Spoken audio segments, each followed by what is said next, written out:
हाँ तो मेरे प्यारे स्टूडेंट फाइनली मिल ही गया क्लास 12 इंग्लिश का एक वायरल पेपर।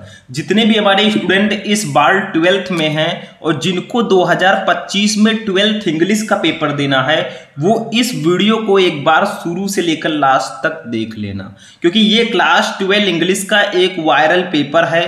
कोड आप लोग याद रख लेना, ऐसे ही 2025 में आपके इंग्लिश का पेपर आएगा, ठीक है।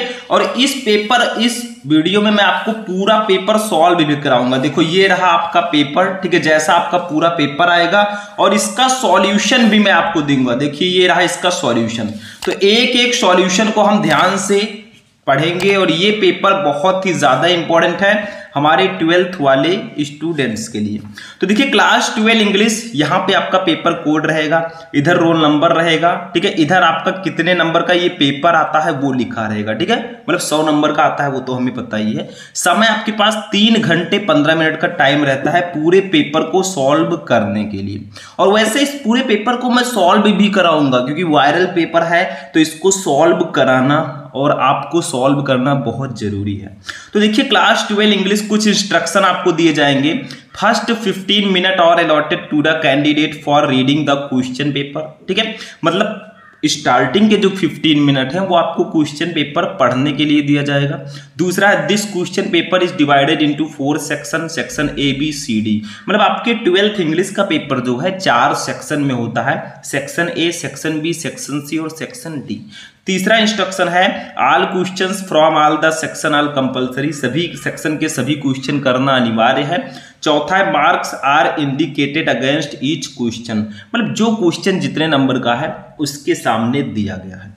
अब पूरे 100 नंबर के पेपर को हम सॉल्व करने जा रहे हैं भैया, तो एक लाइक तो बनता है। आप लोगों का टारगेट है कि इस वीडियो को 2000 लाइक्स तक अगर आप लोग पहुंचा देंगे तो मैं ऐसे ही आपको सारे सब्जेक्ट का पेपर सॉल्यूशन के साथ दूंगा, और कोई नॉर्मल पेपर नहीं, जो वायरल पेपर है उसको। तो चलिए स्टार्ट करते हैं वीडियो को, बहुत इंटरेस्टिंग है, लास्ट तक देखना क्योंकि ये मौका बार बार नहीं मिलेगा।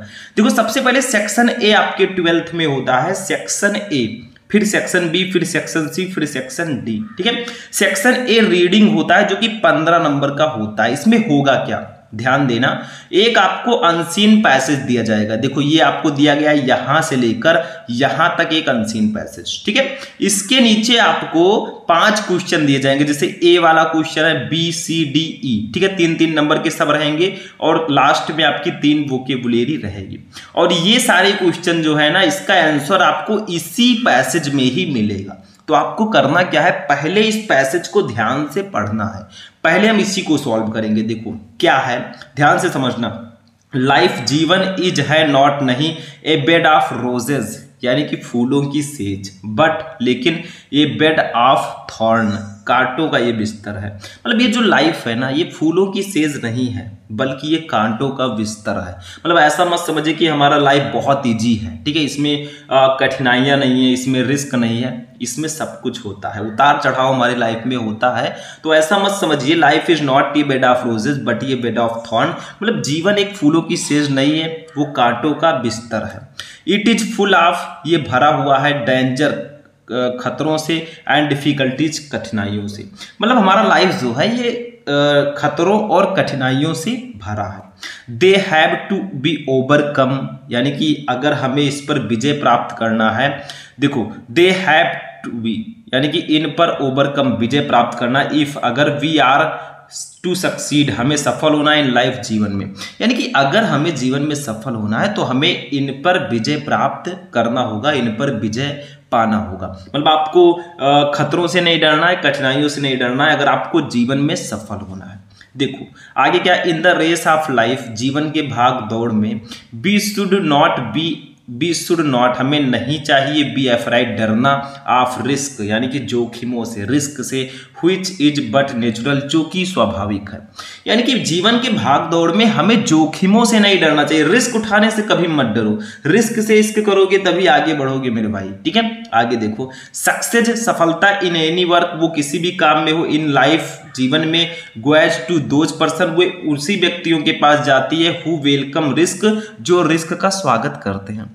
मतलब जीवन में किसी भी काम में सफलता उन लोगों को मिलती है जो जोखिमों का स्वागत करते हैं। सफल सफल वही होते हैं जो रिस्क उठाते हैं, उनका स्वागत करते हैं, आओ हम तुम्हें देख लेंगे। ठीक है, आगे देखो, science would not have made, science भी नहीं कर पाता सच वंडरफुल, इतना आश्चर्यजनक अचीवमेंट प्राप्ति, इफ अगर आवर साइंटिस्ट, हमारे वैज्ञानिक, हैड नॉट रिस्क्ड, उन्होंने रिस्क ना लिया होता, देयर लाइफ्स, अपने जीवन का, एंड कंफर्ट, अपने आराम का। तो इनमें कहा जा रहा है कि हमारे जो वैज्ञानिक हैं, ठीक है, वैज्ञानिक भी इतनी अद्भुत उपलब्धियां हासिल नहीं की होती अगर उन्होंने जीवन में रिस्क और अपने आराम को न त्यागा होता, मतलब उन्होंने रिस्क न लिया होता और अपने आराम को न त्यागा होता। मतलब इनका कहना है अगर हमारे वैज्ञानिक ने अपने जीवन और आराम को जोखिम में नहीं डाला होता तो विज्ञान ने ऐसी अद्भुत उपलब्धियां हासिल नहीं की होती। ठीक है, मतलब कुछ बड़ा करना है तो रिस्क लेना पड़ेगा। आगे देखो, द मोर डिफिकल्ट ये वर्क इज, मतलब जितना कठिन कोई काम जितना कठिन होता है, द हार्डर शुड, उतना उससे भी ज्यादा कठिन बी आवर एफर्ट, हमारा प्रयास होना चाहिए, टू परफॉर्म इट, ठीक है, उसे परफॉर्म करने के लिए। मतलब कहा जा रहा है कोई काम जितना कठिन होता है ना, उससे उसे करने के लिए हमें उतनी ही कठिन प्रयास भी करना चाहिए। ठीक है, लाइफ इज नॉट ये स्मूथ सेलिंग, लाइफ जीवन हमारा जो है वो आसान नहीं है। पेटी डिफिकल्टी, छोटी छोटी कठिनाइयां, फ्राइटेंड, डरा देती हैं, ये बीकर हेल्थ यानी कि कमजोर दिल वालों को, हु इज नॉट, जो नहीं होते प्रिपेयर, तैयार, to take a risk, risk लेने के लिए। यानी कि छोटी छोटी कठिनाइयां भी एक कमजोर दिल वाले को डरा देती है जो जोखिम लेने के लिए तैयार नहीं होते। तो कमजोर दिल वाले मत बनो। देखो मैं इसका आपको मीनिंग क्यों बता रहा हूं, अगर मीनिंग आप लोग समझ जाओगे ना तो जो नीचे क्वेश्चन दिया गया है 15 नंबर का पूरे क्वेश्चन रहेगा, उस 15 नंबर को आप आसानी से अचीव कर पाओगे। तो थोड़ा बहुत मीनिंग मैं बता दूंगा तभी आपको समझ में आएगा। ठीक है, बट ब्रेव हार्ट, लेकिन बहादुर दिल वाले अचीव, प्राप्त करते हैं फेम एंड ऑनर, यानी कि प्रसिद्धि और सम्मान। लेकिन बहादुर दिल वाले जो होते हैं ना वो प्रसिद्धि और सम्मान हासिल करते हैं, बिकॉज, क्योंकि दे एंजॉय, वो एंजॉय करते हैं टेकिंग रिस्क, रिस्क लेने का, क्योंकि उन्हें जोखिम लेने में मजा आता है, उन्हें एंजॉय आता है। ठीक है, इन शॉर्ट अगर देखा जाए संक्षेप में, रिस्क ब्रिंग्स सक्सेस, यानी कि रिस्क जो जोखिम होता है ब्रिंग्स लाता है सक्सेस, सफलता, एंड और वर्क मायरेकल, और जो काम है वो चमत्कार लाता है। तो संक्षेप में बात करें तो जोखिम सफलता लाता है, अगर आप रिस्क लेंगे तो आप सफल होंगे, और जो काम है वो चमत्कार लाता है। अब देखो इसका आंसर हम कितनी आसानी से अभी देंगे, इसका सॉल्यूशन तो मैं बताऊंगा ही, मैंने पहले ही आपको बताया था कि हम इसके सॉल्यूशन को भी जानेंगे। तो देखो ए वाला क्वेश्चन है, हाउ इज मैन्स लाइफ, मतलब मनुष्य का जीवन कैसा है। तो मैंने बताया था, देखो यहाँ पे क्या लिखा है, it is full of dangers and difficulties, मतलब ये खतरों और कठिनाइयों से भरा है। आप ऐसे भी लिख सकते हैं, life is full of dangers and difficulties. हम कैसे लिखेंगे, देखो आपका 3 नंबर कंप्लीट हो गया, अगर पढ़ो रहोगे तभी तो इसका आंसर दे पाओगे। मतलब जीवन जो है वो खतरों और कठिनाइयों से भरा है, इसमें रिस्क भी ऐड कर देंगे, ज्यादा अच्छा रहेगा। तो जब इसको आप लोग सॉल्व करें ना तो कैसे करना है वो मैं थोड़ा सा बता देता हूं। ठीक है, देखो आपको पहले life is not dot dot करके मायरेकल लिख देना है। इसको लिखने से ये होगा कि आपने ये वाला किया है। फर्स्ट क्वेश्चन आंसर है, men's life is not easy, मनुष्य का जीवन आसान नहीं है। It is full of dangers, difficulties and risk, ये खतरों, कठिनाइयों और जोखिमों से भरा है। बस ऐसे ही लिख दोगे 3 नंबर आपको मिल जाएगा। सबसे पहले मैंने ये लिख दिया कि men's life is not easy, मनुष्य का जीवन आसान नहीं है। ठीक है, अब उसके बाद में मैंने ये वाली लाइन लिख दी उठा के। तो आखिर क्या है, आपको जो क्वेश्चन दिया गया 3-3 नंबर के एक क्वेश्चन है और उसका आंसर इसी में मिल जाएगा। तो क्यों, कहां पड़े हो चक्कर में, कोई नहीं है टक्कर में। दूसरा B, what should we do to succeed in life, हमें जीवन में सफल होने के लिए क्या करना चाहिए। भाई हमें जीवन में सफल होने के लिए क्या करना चाहिए, हमने इस पूरे अनसीन पैसेज को पढ़ा तो हमें यह पता चला भैया कि अगर हमें जीवन में सफल होना है तो हमें रिस्क लेना चाहिए, वही इसमें कहा गया है। यहां पे कई जगह रिस्क दिया गया है। ठीक है, देखो कई जगह यहाँ पे रिस्क दिया गया, we should not be afraid of risk which is but natural. ठीक है, यानी कि हमें जीवन में सफल होना है तो हमें रिस्क लेना चाहिए। तो यहाँ पे कैसे लिखेंगे, देखो टू सक्सीड इन लाइफ, जीवन में सफल होने के लिए, वी शुड टेक रिस्क, हमें रिस्क लेना चाहिए, एंड सेक्रीफाइस कंफर्ट, और आराम को त्यागना चाहिए।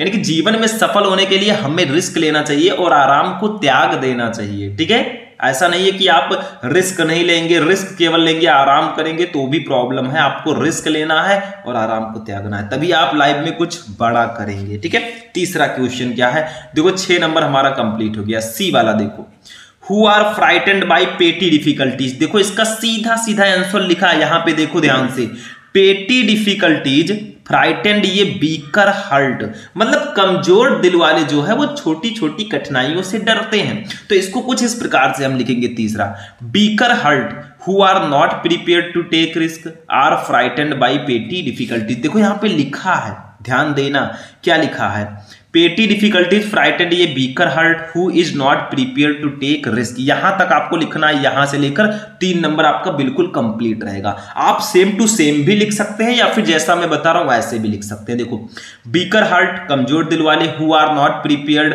जो तैयार नहीं होते, टू टेक रिस्क जोखिम उठाने के लिए, आर फ्राइटेंड वो डरते हैं, बाई पेटी डिफिकल्टीज छोटी छोटी कठिनाइयों से। यानी कि कमजोर दिल वाले जो जोखिम उठाने के लिए तैयार नहीं होते वे छोटी छोटी कठिनाइयों से डरते हैं। सिंपल सा आंसर है, 3 नंबर ये भी कंप्लीट। देखो 9 नंबर हमने कंप्लीट कर लिया, कुछ है नहीं इसमें, सिर्फ आपको अनसीन पैसेज को खूब ध्यान से पढ़ना है। अगर आप उसका हिंदी मीनिंग निकालने में असमर्थ है, नहीं निकाल पा रहे हैं, फिर भी आप इसका आंसर लिखेंगे। बस वर्ड मैचिंग करा के आप अच्छे से ट्रिक लगा के ढूंढेंगे तो मिल जाएगा। ठीक है, कोई भी चीज समझ में आया। सी डी वाला देखो, what do brave heart achieve, बहादुर दिल वाले क्या प्राप्त करते हैं। तो देखो यहां लिखा है, but brave heart achieve fame and honour. बस इतना सा लिख दो, आपको नंबर मिल जाएगा। Brave hearts achieve fame and honour, यानी कि बहादुर दिल वाले प्रसिद्धि और सम्मान हासिल करते हैं, तो वो मैंने यहां पे लिख दिया है, brave hearts achieve fame and honour, यानी कि बहादुर दिल वाले प्रसिद्धि और सम्मान हासिल करते। 3 नंबर ये भी कंप्लीट, 12 नंबर हमारा कंप्लीट हो गया भैया। अब इसमें वोकेबुलरी टाइप का क्वेश्चन है। देखो ई है, which word in the passage is the opposite of artificial, मतलब इस पैसेज में आर्टिफिशियल का अपोजिट वर्ड कौन सा दिया गया। देखो आर्टिफिशियल का मतलब होता है कृत्रिम, जो हम लोगों के द्वारा बनाया गया हो, तो इसका अपोजिट है भैया यहाँ पे देखो नेचुरल, नेचुरल इसका अपोजिट है। तो हम लिखेंगे ई वाले का जो फर्स्ट है नेचुरल, ये इसका सही होगा। नेचुरल का मतलब होता है प्राकृतिक और इसका मतलब होता है कृत्रिम। दूसरा है, which word in the passage mean fear, इस पैसेज में ऐसा कौन सा वर्ड है जिसका मतलब फियर होता है। फियर का मतलब होता है डर। तो देखो एक मैंने आपको इसी में बताया था, ये देखो एफ्रेड, एफ्रेड का मतलब भी डर होता है। मतलब आपसे पूछा जा रहा है कि इस पैसेज में ऐसा कौन सा वर्ड है जिसका मतलब फियर होता है, तो एफ्रेड आप लोग लिख देंगे। दूसरा ये आपका बिल्कुल सही है, इसका मतलब भी डर होता है। तीसरा, right the adjective form of मायरेकल, मायरेकल का एडजेक्टिव फॉर्म लिखिए। मायरेकल का मतलब होता है चमत्कार, तो इसका एडजेक्टिव फॉर्म अगर हम लोग लिखेंगे तो मायरेक्लस हो जाएगा, ये आपका बिल्कुल सही। तो अगर ऐसे लिख कर आओगे एग्जामिनर भी कहेगा ले बेटा 15 में 15 ले, इस पे तेरा ही हक है। देखो फर्स्ट वाले में थोड़ा सा टाइम लगा, टाइम तो देना पड़ेगा भाई, कुछ करना है तो टाइम देना पड़ेगा। सफलता रातों रात नहीं मिलती और आप रातों रात टॉपर नहीं बनेंगे, उसके लिए कई दिन आपको मेहनत करना पड़ेगा, यही चीजें हैं। तो ये फर्स्ट वाला समझ में आ गया, थोड़ा बहुत समझ में आ चुका होगा, वरना आपको देखो मैं और भी क्लासेस दे चुका हूं। मैंने क्लास 12 इंग्लिश का पूरा एक ही वीडियो में पढ़ा रखा है, पूरा 1.5 घंटे 2 घंटे की क्लास अभी जल्दी मैंने लिया है, तो आप लोग सर्च करके देख लो उस क्लास को, बहुत इंपॉर्टेंट क्लास है। आप लोग सर्च करना class 12 English important question Shubham lecturer, आपको वो क्लास मिल जाएगा, मैराथन क्लास है। ठीक है, तो जाकर देखो, वीडियो को जितना हो सके लाइक करो, चैनल को सब्सक्राइब करो, क्योंकि जब आपका सपोर्ट मिलेगा तो हम आपके लिए और भी अच्छे अच्छे क्लासेस लेकर आएंगे। ठीक है, अब चलते हैं अपने सेक्शन बी पर। ठीक है, इसको हम हटाएंगे और अपने सेक्शन बी पर चलेंगे। अब देखिए स्टूडेंट, सेक्शन बी पे हम लोग आ गए हैं। सेक्शन बी हमारा राइटिंग सेक्शन है, 20 नंबर का पूरे होता है, जिसमें 10 नंबर का आर्टिकल आएगा मेरे भाई, 10 नंबर का लेटर आएगा। इसमें क्या होता है ध्यान से समझना, right an article on any one of the following topics in about 100 to 150 word. आपको इन तीनों टॉपिक में से किसी एक टॉपिक पर 100 से 150 वर्ड में आर्टिकल लिखना है। आर्टिकल लिखते कैसे, मैंने आपको पहले ही बताया, या तो आप ऐसे पैराग्राफ वाइज लिख दीजिए, या तो हेडिंग डाल के आप पैराग्राफ वाइज लिख दीजिए, मतलब 2 3 4 पैराग्राफ में रहे तो आपका आर्टिकल बिल्कुल सही होगा। ठीक है, आपको ऐसा नहीं है कि पूरा एक ही पैराग्राफ में लिख दिया, ये गलत तरीका है, तो ऐसा मत करना। आपको पैराग्राफ्स को डिवाइड करके आर्टिकल लिखना है। अब देखिए यहाँ पे 3 आर्टिकल दिए गए हैं। ए है राइजिंग प्राइसेस, बढ़ती कीमतें। बी है सोशल एबिल्स यानी कि सामाजिक बुराइयां। और सी है इंपॉर्टेंस ऑफ गेम्स यानी कि खेलों का महत्व। अब देखो तीनों आर्टिकल आपको दिए गए हैं। मैंने आपको एक क्लास प्रोवाइड कराया। देखो मैं आर्टिकल का अभी आपको सॉल्यूशन नहीं देने वाला, ना तो मैं लेटर का। बाकी हम सेक्शन सी ग्रामर, पूरे सेक्शन सी को हम सॉल्व कराएंगे अभी।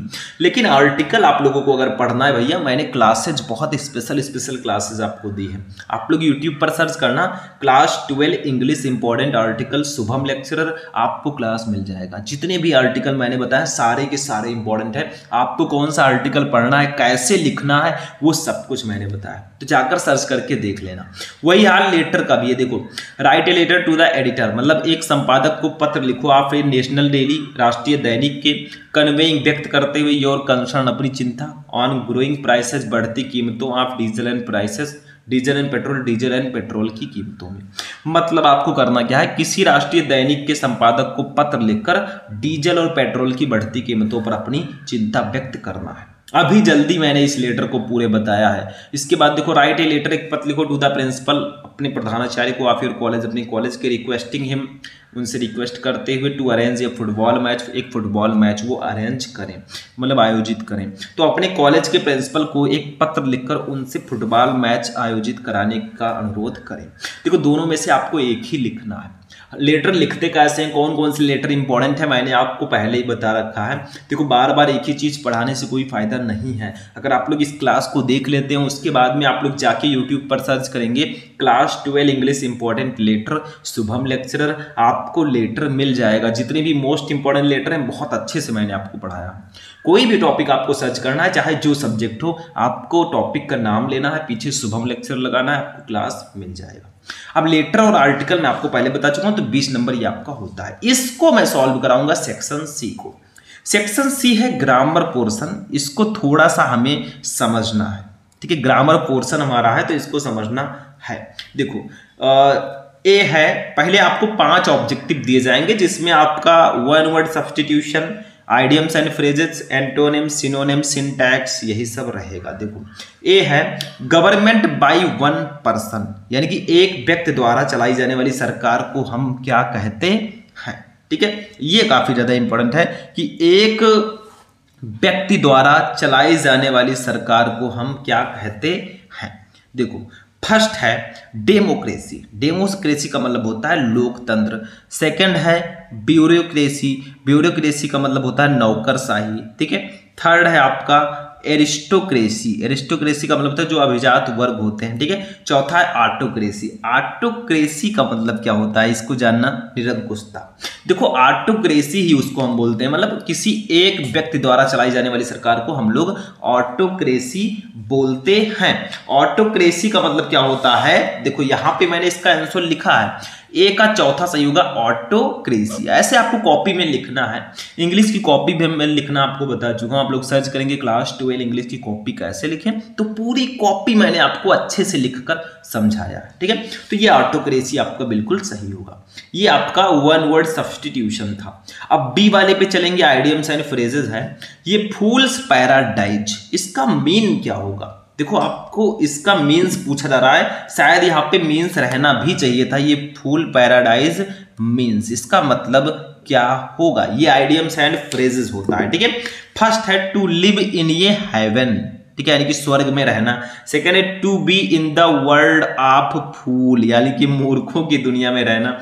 थर्ड है टू लिव इन ये state of enjoyment based on false beliefs और होप्स, यानी कि फॉल्स मिथ्या विश्वासों के आधार पर आनंद की स्थिति में रहना, ठीक है। चौथा है टू लिव विथ फूल्स, मूर्खों के साथ रहना।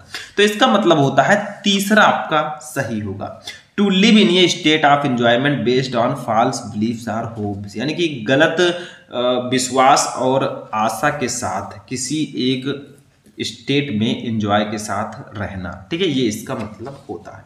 सी वाला देखो student, the synonyms of cruel is, cruel का सिनोनिम क्या होगा। आपको यहाँ पे सिनोनिम्स पूछा जा रहा है कि क्रूर का सिनोनिम क्या होगा। क्रूल का मतलब होता है क्रूर, ठीक है। देखो फर्स्ट है मर्सिलेस, मर्सिलेस का मतलब होता है निर्दयी। सेकंड है काइंड, काइंड का मतलब होता है दयालु थर्ड है, यहाँ पे थर्ड रहना चाहिए था। थर्ड है आपका ब्रेव, ब्रेव का मतलब बहादुर। और फोर्थ है पिटीफुल, पिटीफुल का मतलब क्या होता है, दयनीय। ठीक है, तो इसका राइट आंसर क्या होगा मेरे स्टूडेंट, इसका राइट आंसर आपका इसका राइट आंसर जो होगा वो फर्स्ट वाला ही होगा, मर्सीलेस।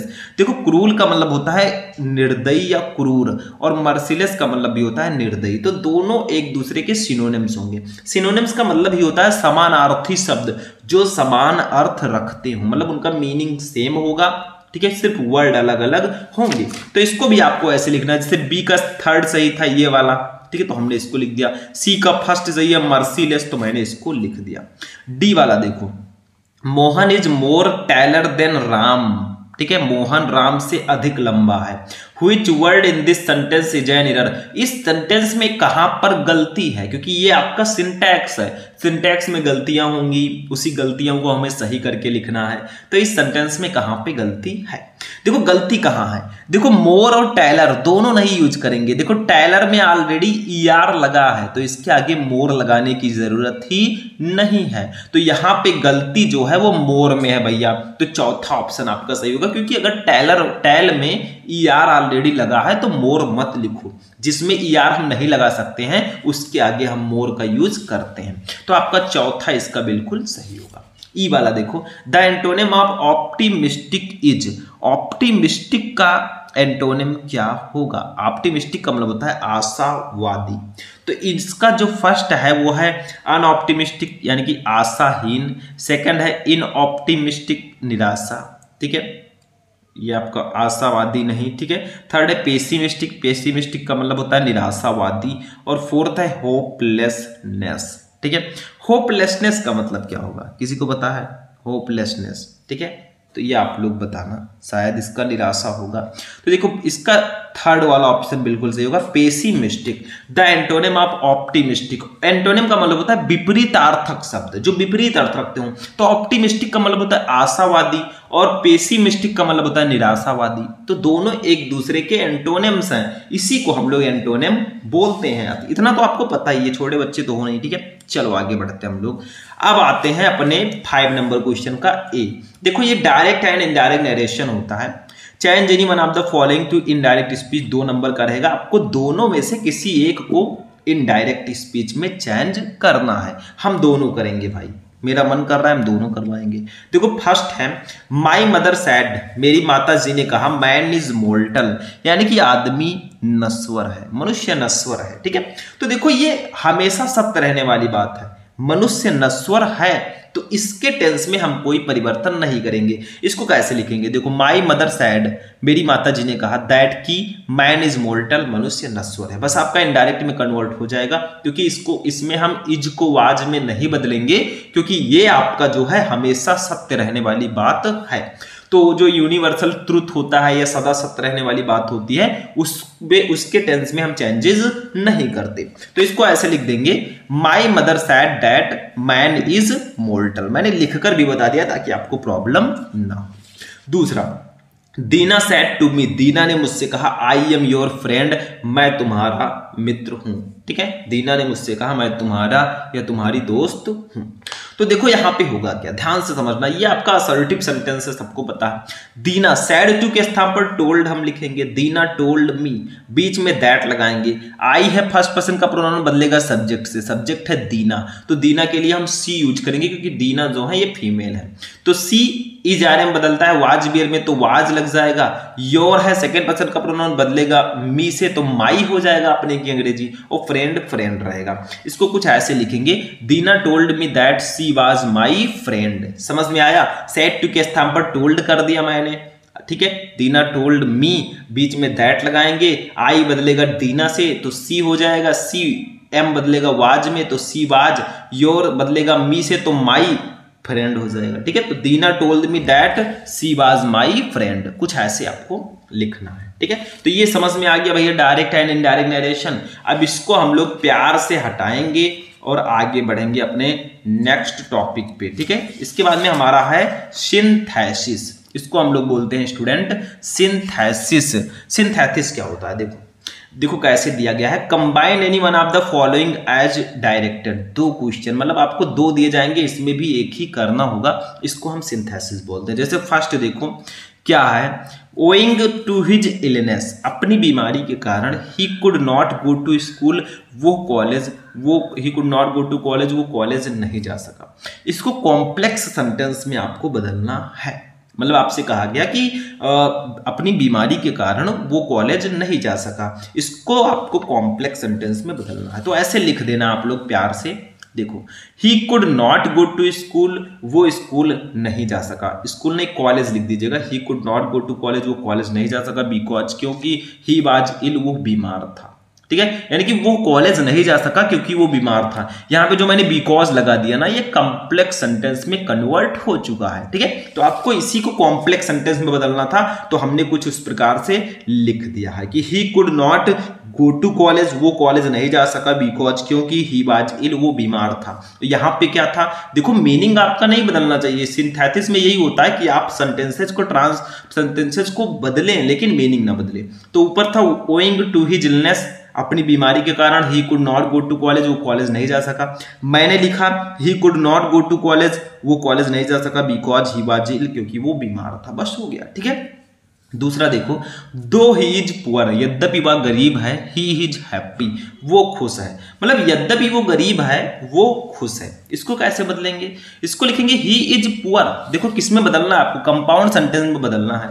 तो हम ऐसे लिख देंगे ही इज पुअर, वो गरीब है, बट ही इज हैप्पी, लेकिन वो खुश है। मतलब वो गरीब है लेकिन वो खुश है। ऊपर था दो ही इज पुअर, यद्यपि वो गरीब है, ही इज हैप्पी, वो खुश है। मैंने नीचे लिख दिया he is poor but he is happy, वो गरीब है लेकिन वो खुश है। दोनों का मीनिंग सेम है, बट मैंने सेंटेंस को ट्रांसफॉर्म कर दिया। अब सी वाला देखो, ये ट्रांसफॉर्मेशन है स्टूडेंट। ट्रांसफॉर्मेशन का मतलब भी लगभग यही होता है कि आपको सेंटेंसेज को ट्रांसफॉर्म करना होता है लेकिन उसका मीनिंग ना बदले। ट्रांसफॉर्म किस में करना होता है, जो ब्रैकेट में दिया गया। जैसे देखो, ध्यान से समझना, बहुत इंपॉर्टेंट है। He could read the English book, वो इंग्लिश की किताब पढ़ सकता था। ठीक है, इसको पैसिव वॉइस में बदलना है। तो जब भी हम पैसिव वॉइस में बदलते हैं तो सबसे पहले हम ऑब्जेक्ट लिखते हैं। इसमें ऑब्जेक्ट क्या है, वो इंग्लिश की किताब को पढ़ सकता था। कौन पढ़ सकता था, वो। तो ही तो आपका सब्जेक्ट हो गया। क्या पढ़ सकता था, इंग्लिश बुक पढ़ सकता था। तो इंग्लिश बुक जो है ये आपका ऑब्जेक्ट हो जाएगा। तो पहले हम इंग्लिश बुक को ऐसे लिखेंगे। देखो कैसे लिखेंगे इसको, द इंग्लिश बुक, मतलब ये ऑब्जेक्ट हम पहले लिखेंगे, द इंग्लिश बुक। ठीक है, फिर कुड लगाएंगे। कुड आपका लगाइए, कुड के साथ बी लगाएंगे। देखो पैसिव वॉइस में हम कुड के साथ बी लगा देते हैं। ठीक है, रीड आपका थर्ड फॉर्म रीड ही रहेगा।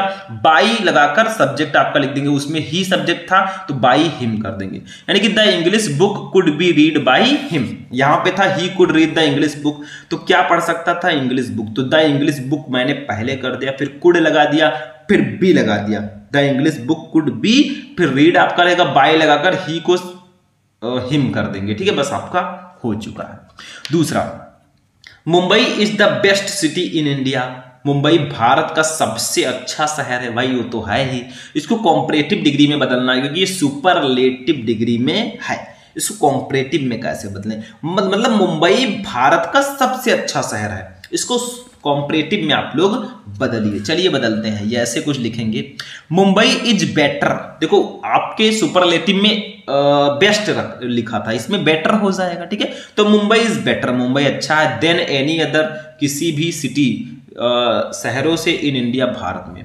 तो मुंबई भारत में अन्य शहरों से अच्छा है, या भारत में अन्य शहरों की तुलना में अच्छा है, ज्यादा अच्छा है। तो वही चीज ऊपर भी कहा गया, वही चीज नीचे भी कहा गया, बस मैंने कॉम्परेटिव में इसको बदल दिया है, कुछ था नहीं इसमें। ठीक है, आगे हम लोग बढ़ेंगे, मतलब अपने नेक्स्ट टॉपिक पे चलेंगे। ठीक है, देखो डी वाला, ये आपका सिंटैक्स, ध्यान देना। Correct any one of the following sentences, आपको 2 सेंटेंस दिए गए, दोनों में से किसी एक को सही करके लिखना है। जैसे देखो, मतलब गलती होगी उसको सही करना। जैसे हिज हेयर्स आर ब्लैक, उसके बाल काले हैं। ठीक है, उसके बाल काले हैं, इसमें गलती क्या है, देखो हिज हेयर इज ब्लैक। देखो हेयर आपको हेयर्स नहीं लिखना है, पहली चीज आपको हेयर्स नहीं लिखना है, हेयर लिखना है, आर नहीं लगाना है, इज ही लगाना है, क्योंकि हेयर की बात हो रही है पूरे बाल की। तो हिज हेयर इज ब्लैक, उसके बाल काले हैं। तो हेयर्स मत लिखना, आर मत लगाना, इस तरह से लिखना आपका बिल्कुल सही हो जाएगा। दूसरा, mathematic is a tough subject, यानी कि मैथमेटिक एक कठिन विषय है, भाई सबको पता है। तो यहां पे गलती क्या है, देखो मैथमेटिक नहीं लिखते, मैथमेटिक्स लिखते हैं कुछ इस प्रकार से। यहां पे लास्ट में एस लगता है, शायद यहां पे नहीं लगा है, बस यही गलती थी। Mathematics is a tough subject. अब कुछ स्टूडेंट क्या करते हैं, मैथमेटिक्स एस देखकर यहां पे आर लगा देते हैं, वो गलत है, क्योंकि ये एक सब्जेक्ट है, ये सिंगुलर है, तो यहां पे हम इज का ही यूज करेंगे। तो mathematics is a tough subject, बस हो गया, ये सही है, ठीक है। अब ई वाला देखो, ई वाला इसको बोलते हैं होमोफोन्स। देखो, use any one of the following pairs of word in your own sentences to make the difference in their meaning clear. आपको दोनों में से किसी एक सेंटेंस को, किसी एक को यूज करके इनका मीनिंग क्लियर करना है, क्योंकि देखो दोनों सुनने में सेम सेम लग रहे हैं। अल्टर अल्टर, ये बर्थ बर्थ। अब देखो मैं पहला वाला बता देता हूं, अल्टर इसका मतलब क्या होगा, ध्यान से समझना। देखो फर्स्ट वाला आपको सेंटेंस में यूज करना है कि इन दोनों को अलग किया जा सके, क्योंकि देखने में सेम लग रहा है, पढ़ने में सेम लग रहा है, इनमें डिफरेंस क्या है। देखो इस अल्टर का मतलब होता है बदलाव करना या परिवर्तन करना, ठीक है। तो ऐसे इसको सेंटेंस में यूज कर देंगे, यू शुड, ठीक है, यू शुड नॉट अल्टर। इस अल्टर का मतलब होता है बदलाव करना, यानी कि तुम्हें बदलाव नहीं करना चाहिए एनीथिंग, किसी भी चीज का, in whatever you have written, जो तुमने लिखा है, यानी कि तुमने जो लिखा है उसमें तुम्हें कोई भी बदलाव नहीं करना चाहिए। इस अल्टर का मतलब बदलाव होता है। मैंने इसको सेंटेंस में यूज कर दिया, आप कोई दूसरा सेंटेंस भी यूज कर सकते हैं, लेकिन मीनिंग आपका वही रहना चाहिए, थोड़ा अच्छे से यूज होना चाहिए। इस अल्टर का मतलब होता है बेदी, जैसे जो हमारे देवी देवताएं होते हैं उनमें बेटी होती है, ठीक है। तो मैनी पीपल्स, कई लोग, सेक्रीफाइस यानी कि बलिदान करते हैं, बलि देते हैं, ये ग्वेट एक बकरे का, एट द अल्टर यानी कि बेदी पर ऑफ गॉडेस काली, काली जी के, ठीक है। तो क्या होता है, कई लोग काली देवी काली जी के बेदी पर बकरे की बलि देते हैं। बहुत सारे लोग मानते हैं कि हम ऐसा करेंगे वैसा करेंगे, तो वो बकरे की बलि देते हैं, ठीक है। बस यही था आपका। तो ये आपका एक मैंने बता दिया, दूसरा आपको खुद से करना है। देखो इस बर्थ का मतलब होता है, इस बर्थ का मतलब होता है जन्म, और इस बर्थ का मतलब बर्थ ही होता है। बस आपको ऐसे कर देना है। अब आगे बढ़ते हैं हम लोग स्टूडेंट। अब देखिए इसी में एक और चीज रहता है। देखो 20 नंबर का तो हमने ग्रामर कर लिया, 5 नंबर का ये हिंदी टू इंग्लिश ट्रांसलेशन रहता है। देखो, translate the following passage into English, ध्यान से समझना। देखो, नवयुवक अपने देश की सेवा करने हेतु अति उत्साहित होते हैं। देश की दशा सुधारने हेतु प्रत्येक नवयुवक के सहयोग व सेवा की आवश्यकता है। हमारा साधारण किताबी ज्ञान विशेष उपयोगी नहीं है। निर्धन किसान ये जानना चाहता है कि वो अच्छी फसल कैसे उत्पादित करे। देश के नवयुवकों की जिम्मेदारी है कि वे अपने देश की सेवा सच्चे मन से करें, तभी हमारा देश एक विकसित देश बन सकेगा। ये भैया हिंदी में दिया गया, इसको इंग्लिश में ट्रांसलेट करना। ये कौन कर पाएगा? जिसका टेंस अच्छा होगा, जिसको टेंस पता होगा ना, इसको चुटकियों में इंग्लिश में सॉल्व कर देगा, ठीक है। तो आप लोग इसको प्रयास कीजिए, 1-2 पैराग्राफ आप सॉल्व कीजिए, काम हो जाएगा।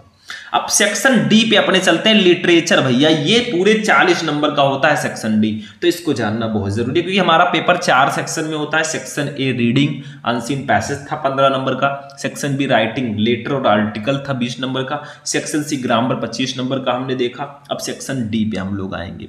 7वां क्वेश्चन है, देखो पहले आपको प्रोज के क्वेश्चन यहाँ पे दिए जाएंगे, क्योंकि आपके लिटरेचर में प्रोज, पोएट्री और सप्लीमेंट्री है।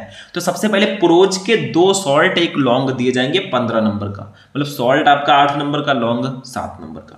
फिर पोएट्री में 1 स्टैंजा 6 नंबर का दिया जाएगा और 1 सेंट्रल आइडिया 4 नंबर का, 10 नंबर का पोएट्री से क्वेश्चन आएगा। सप्लीमेंट्री में भी प्रोज की तरह 2 short answer type question 8 number के और 1 लॉन्ग क्वेश्चन 7 नंबर का, ठीक है।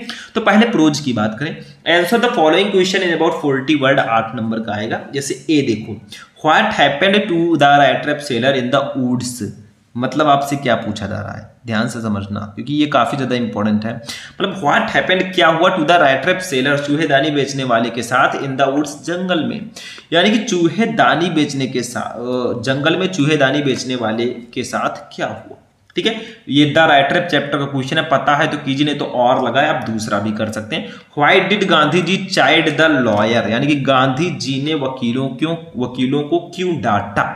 तो दोनों में से आपको एक ही करना है, 4 नंबर आपको मिलेगा।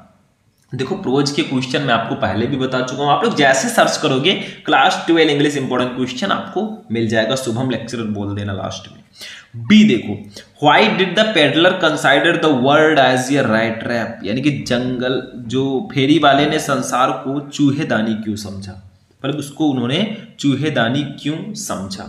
ये आपका द राइट ट्रैप चैप्टर का क्वेश्चन है।